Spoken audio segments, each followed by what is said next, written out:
Boston-based Motif FoodWorks is making a splash in the meat and dairy alternative space. With the launch of ingredients, it claims could be a game changer when it comes to replicating the unique taste and texture of animal products without animals. So your first product is HEMAMI, this much anticipated meaty flavour that's made by yeast in fermentation tanks, but it's identical to myoglobin, this heme binding protein found in the muscle tissue of cows. How does this compare to Impossible Foods heme, and why is this such a potential game changer for meat alternatives? Yeah, well, we're very excited about the launch of HEMAMI this year. And as you said, this is a bovine myoglobin protein that we make through precision fermentation, the same as the protein you find in beef muscle. And it improves the aroma and flavor of beef substitutes. And we think it's a game changer for the industry. And as you can imagine, we're talking to a bunch of potential customers that are seeing value in meat applications.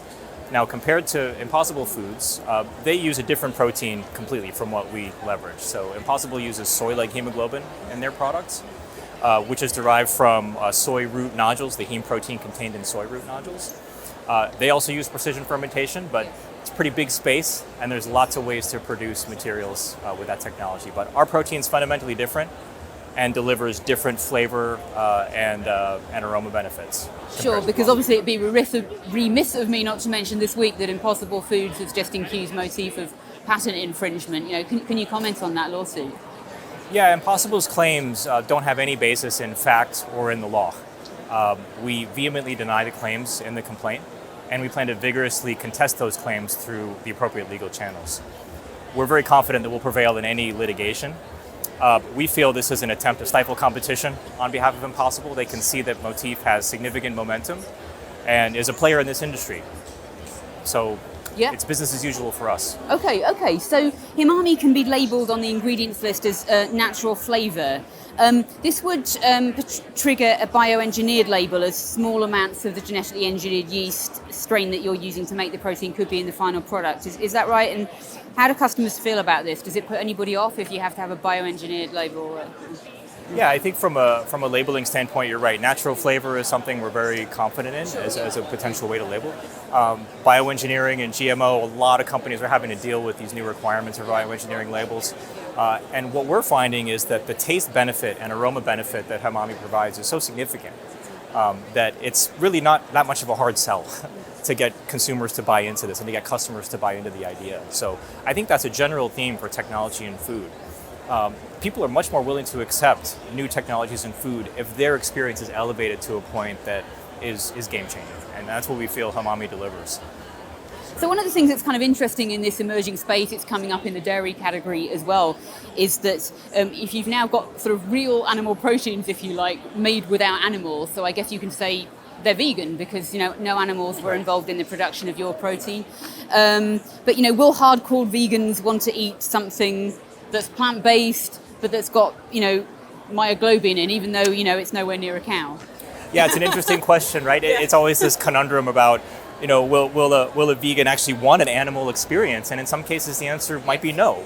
But I think our job is to provide the option to our customers and to let really consumers, vegan or not, vote with their wallets and their taste buds. But it's kind of a fundamental question that we think about a lot, and that people who play in this space think about a lot, is what experience do you want to tailor for specific consumers? And vegan is a great example of where it might actually not be the experience they want in meat, but we want to provide the option, and we're finding that this has a lot of traction. Yeah. Okay, so I want to switch gears now to talk about texture, because the next product in your pipeline, as I understand it, is this texturizing ingredient called Apertex. So this is claimed to deliver the juiciness and the springiness and bite you get from animal connective tissue. What's the problem you're trying to solve here? What is it about the texture of plant-based meats that doesn't really cut it right now? Yeah, happy to talk about that. We're very pleased to be showcasing Apertex here at the Expo as well. So if HEMAMI delivers the flavor and aroma experience for plant-based meat that we think is missing, Apertex delivers the bite, literally, right? And the insight that we had around this was about the diversity of texture, the heterogeneity of texture that was missing in plant-based burgers. What we heard from consumers is that these products taste mushy. They don't feel authentic when I chew them. They don't have the chew down. They don't have the mixture of hard and soft components.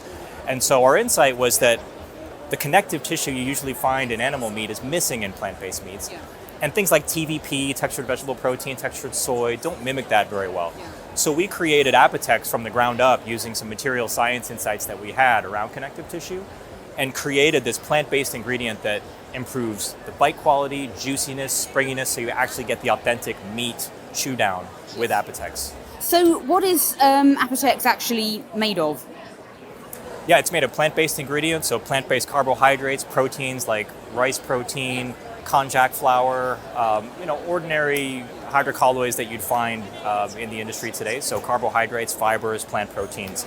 Yeah. So on the ingredients list, it would be things that people are familiar with. Correct. Yeah, exactly. And we think from a labeling standpoint, labels like textured vegetable fiber are in play for this kind of thing. So rather than name all the hydrocolloids separately, we could maybe provide an opportunity for a simpler label.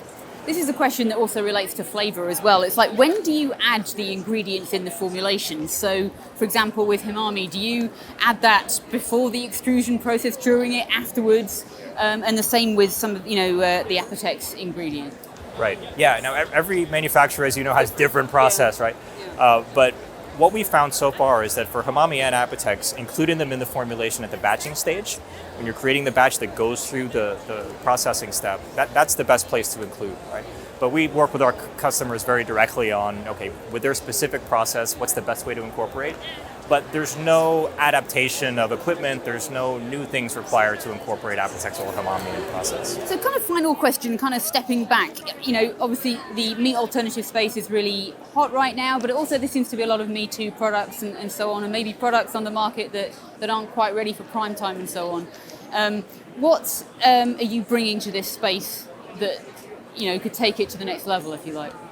Yeah, and I think right now we're focused on plant-based meat as our first foray into the market, but we see potential for our approach as Motif, a science-driven approach to ingredient innovation, applying well beyond plant-based meats and even plant-based dairy. The toolbox that we're developing, making animal proteins without animals and leveraging things like material science to produce new texture experiences, those can play in plant-based forms that we haven't created yet, right? So designing new categories, creating new categories, designing, iconic new plant-based foods that don't rely on mimicry to have consumer appeal. That's where we see the future of this category heading. This is a question that I was asking Matthias at Notco. To what extent can you kind of reverse engineer these animal products just using plants? Or are we going to have to rely on these next generation products that are basically animal ingredients made without animals? Yeah, well, there's insight to be found everywhere, and Notco has done a lot in that area with their AI platform, and there's insights to be gained from plant science and the materials that exist there, as well as reverse engineering the actual animal proteins and creating them using non-animal techniques. So I think the point is to stay open to all of the potential opportunities that are out there, and to understand the clues that we get from nature on how to create building blocks to make better plant-based food. So inspiration we can find everywhere. I don't think it's a matter of just one area or the other.